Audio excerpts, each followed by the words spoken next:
अस्सलाम वालेकुम, welcome to my channel cooking with Sajida. मैं आज बना रही हूँ बेसन की कड़ी और पकोड़े साथ में, जो बहुत मज़ेदार होंगे, बन के तैयार होंगे।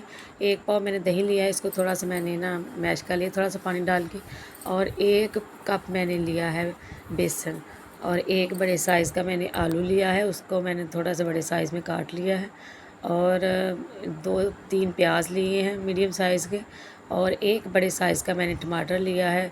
तकरीबन 3-4 सब्ज़ मिर्च ली है मैंने बड़ी, और अदरक लहसुन जो है वो उसका पेस्ट बनाना है। ये देखिए, अब मैं कढ़ाई ली है, इसमें मैं प्याज ऐड करके इसको थोड़ा हाफ़ फ्राई होने के लिए छोड़ दूँगी। मीडियम आंच रखनी है आपने, और जो मेरी वीडियो देख रहे हैं साथ साथ मेरे चैनल को सब्सक्राइब कर लिया और मेरी वीडियो को लाइक भी करें। ये देखिए, और मैं साथ में ये जो है इसको चॉपर में डाल के इसको चॉप कर रही हूँ मसाले को, अदरक लहसुन और जो है उसको। ये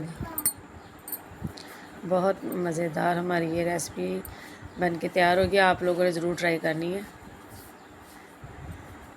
ये देखिए, एक बार मैंने कर दिया, थोड़ा सा बच गया था, अब मैं दोबारा से उसको चॉप करूँगी। जो मसाला रह गया है उसको भी चॉप करके अब मैं इसमें ऐड कर दूँगी। माशाल्लाह से बहुत मज़ेदार हमारी ये जो है बेसन की कड़ी जो है वो बन के तैयार होगी। आप इसको जो है हल्की रख के ना, तो फिर आपने इसको पकाना है। जितनी ये पकेगी ना उतनी ये मज़ेदार और टेस्टी बनेगी। बेसन जो है वो अच्छी तरह से पक जाए तो बहुत मज़ेदार बनेगी। अब मैं इसमें डाल रही हूँ 1.5 चम्मच मैंने इसमें नमक डाला है। आप अपने टेस्ट के हिसाब से डालें। 1 चम्मच मैंने लाल मिर्च डाली है भर के, और आधा चम्मच मैंने दड़ा मिर्च डाली है इसमें, और 1 चम्मच भर के मैंने सूखा धनिया जो है वो ऐड किया है। और अब मैं इसमें ये देखिए आलू जो है वो भी डाल दिए हैं 2 मिनट के लिए फ्राई करके मसाले को।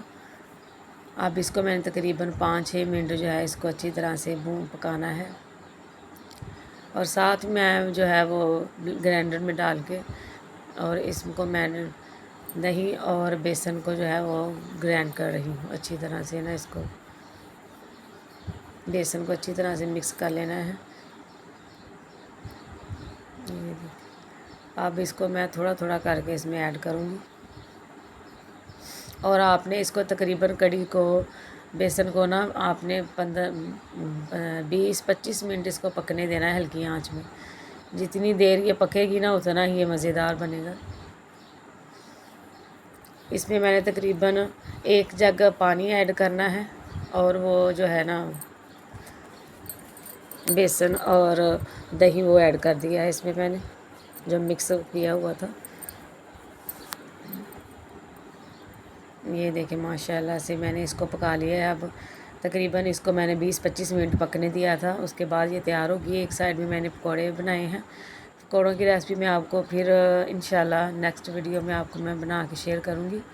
ये देखिए, और इसी के साथ मैं इजाज़त चाहती हूँ कि अल्लाह हाफिज़।